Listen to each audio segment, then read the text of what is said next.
Hey guys, welcome to Boxing Squared for boxing news and views from around the internet. Just how bad are ticket sales for the Tyson Fury and Deontay Wilder fight in Los Angeles on December the 1st? Well, that's something we're going to dig into a little bit in this video.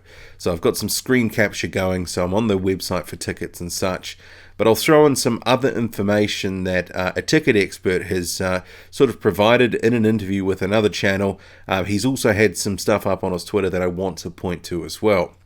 But in terms of the tickets, so the Staples Center, what they're doing is they've got most of it open. So the upper bowl, so you can see here on this map, the upper bowl, that's the outside, that is not open yet. So we're talking thousands of seats. They are not being sold yet. And anything you can see here, I'll just zoom out again, anything you can see that is blue means tickets are available. From this distance, obviously you can't tell how many, but what you can do is zero in. So just a couple here.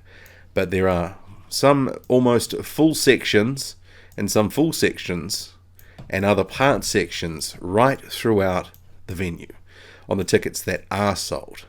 This one here, obviously quite a big one, still quite a few. But then you come to, there's one seat in this section, two in this one, a dozen or so in this one. So you go around the map. It's actually mostly reasonably sold through most of the sections. And then there's the odd section like this one where, it's sort of 2/3 to 3/4 unsold. But generally, just looking at it, there's quite a few sections very well sold. But what does that actually mean, though? We haven't got the upper bowl open, so the actual capacity isn't near a sellout because the whole Staples Center isn't actually being sold yet. But those tickets could be put on sale depending on how interest goes. And even since I had a look the other day, there has been quite a few tickets that have gone. I know there's been some estimates that maybe about 7,000 or 8,000 tickets have gone. Eddie Hearn sort of weighed in and said about 7,000. But this is where I want to bring in a guy just for a little bit of context and a little bit of perspective on this ticket selling business. So you're looking at all this and yeah, some of it looks pretty well sold, others not so much. And the thing is, the pricing, some of the pricing has a lot to do with it. So there was an interview that The Boxing Voice did with a guy called Jim Boone. So this is the interview here. I highly recommend that you check it out. It's about 20 minutes or so of him talking. But on his Twitter, so Jim Boone, he runs KO Tickets. He's been a ticket seller since 1999. And if you want to check his sort of bona fides, you can. I've been selling boxing tickets since 1999, work with promoters, venue, blah, blah, blah, blah, all that sort of stuff. But if we go to, so this is a tweet that he's put out, and this is what's obviously prompted that interview from The Boxing Voice. Deontay Wilder vs. Tyson Fury, massive price flexing continues. End riser 115, for example, started at 210, flexed to 1,035, now back to 310 and 517. Centre Premier level now 207, pretty damn good deal. 200 level ends now 129. Waiting for the $75 tickets to magically reappear. It's just worth going down to a couple of the comments here as well.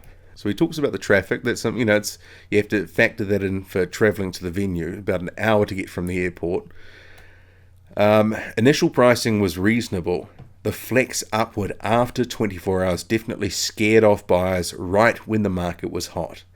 And this was something that he did go into in that interview on The Boxing Voice, essentially saying the first 24 hours, they were doing well with the ticket sales. Obviously, we have the now quite famous moment with Deontay Wilder hearing that he'd sold $1 million worth of tickets in 25 minutes and doing a fake faint. But after that initial 24-hour period, Jim Boone basically said they got greedy. They thought the market, could sustain a price rise in terms of the tickets going up. So that's what he's talking about earlier in the tweet. So some of these tickets that started at 210, they flexed up to 1,000. So that's going up $800. And obviously some of them have come all the way back down, several $100s. So he was saying in the interview that was actually a mistake. That what they should have done was they could have flexed them upwards, as he put it. So when he's saying flexing, he's basically saying jacking up the price. So they could have jacked up the price by some, which he was saying, but he was saying what they did do was too much. They got too greedy, and it's kind of backfired, and obviously ticket sales have leveled off as a result. So they took a calculated risk to put some tickets at a price just beyond where some people were willing to pay. Some of them have come back down. So he said, definitely scared buyers off. And there's someone here saying, I paid $230 on a ticket. That's now just a little over $100. So they will be feeling a little bit gutted about that. But in terms of the ticket sales overall, so Jim Boone actually said in that interview, he thought potentially about 7,000, 8,000 tickets had been sold, which might be about 50% of the current capacity with the upper bowl not being sold at the moment. And he thought that was actually pretty good. And so I know there's going to be a couple of people sort of raising eyebrows now going, really? Is that good?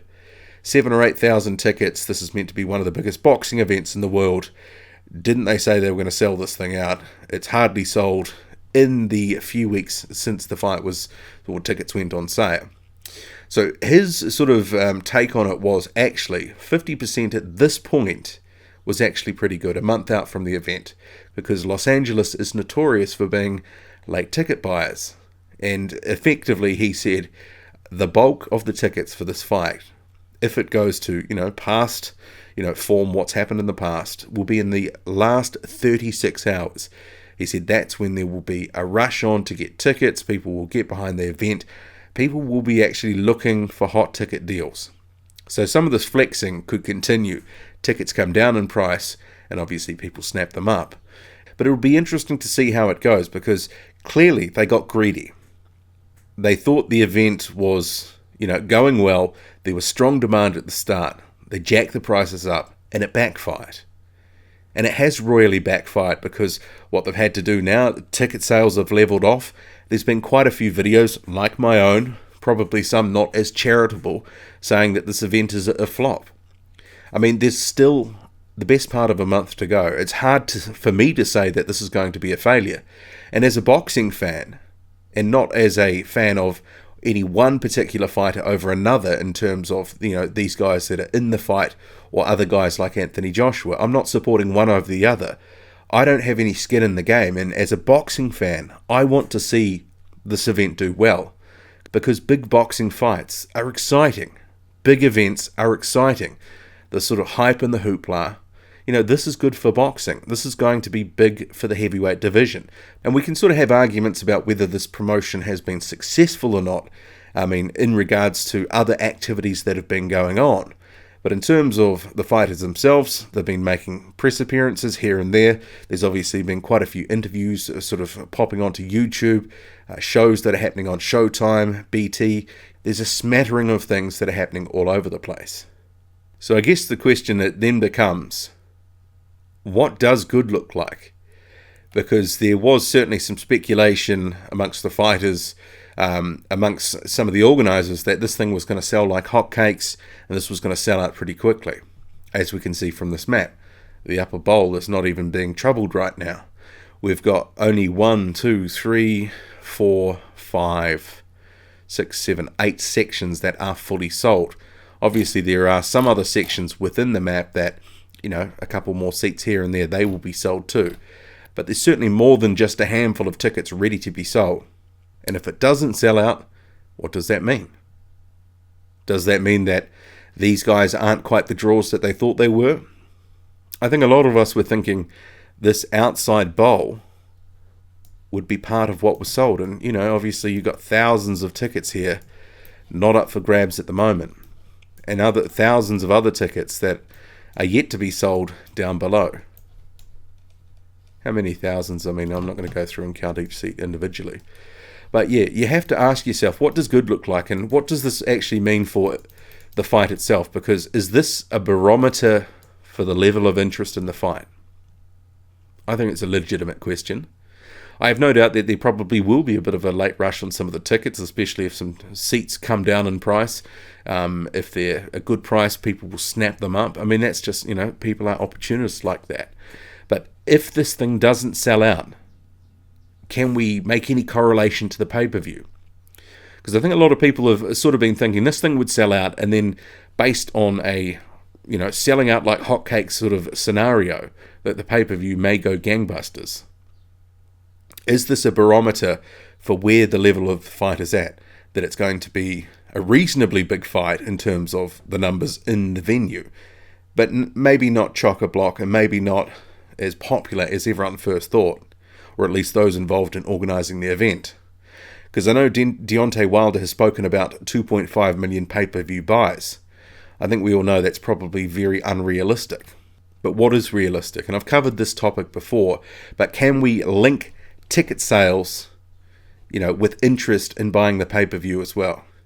I mean, it's a pretty sort of, ropey sort of topic in terms, it's a bit of a sort of thin end of the wedge type stuff, but it's a legitimate question, I believe. If there isn't a whole heap of interest right now, this thing hasn't sold out, what's it going to mean for the event itself? I'd like your comments on that. And keep it respectful, because there's been a whole lot of punks jumping into the comment section, going off, getting abusive and all sorts of stuff. Just leave the fanboy stuff at the door. Just, respectful comments. Just, everyone's allowed their view. Don't be abusing people, because you're being a dick if you do. But it's interesting. I would love to see this event do really well, because it's great for boxing, as I said. It's going to eventually set up some sort of showdown, hopefully, with Anthony Joshua. Or at least, we're going to see if Tyson Fury can complete a magical fairy tale comeback. Or if Deontay Wilder is going to spark out the Gypsy King. Either result I'm happy with. I'm picking Wilder to get the job done. But, Tyson Fury's training in recent weeks, you have to say, he's been looking pretty good. He's been talking the talk, sort of walking the walk.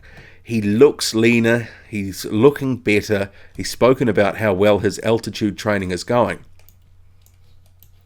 It really is getting me interested in this fight. And I'm sure there's going to be a whole bunch of haters dropping in comments about this is a fight no one wants to see. And that's just patently ridiculous. That's sort of a fanboy bias jumping in and getting the better of you. This is a significant fight for boxing.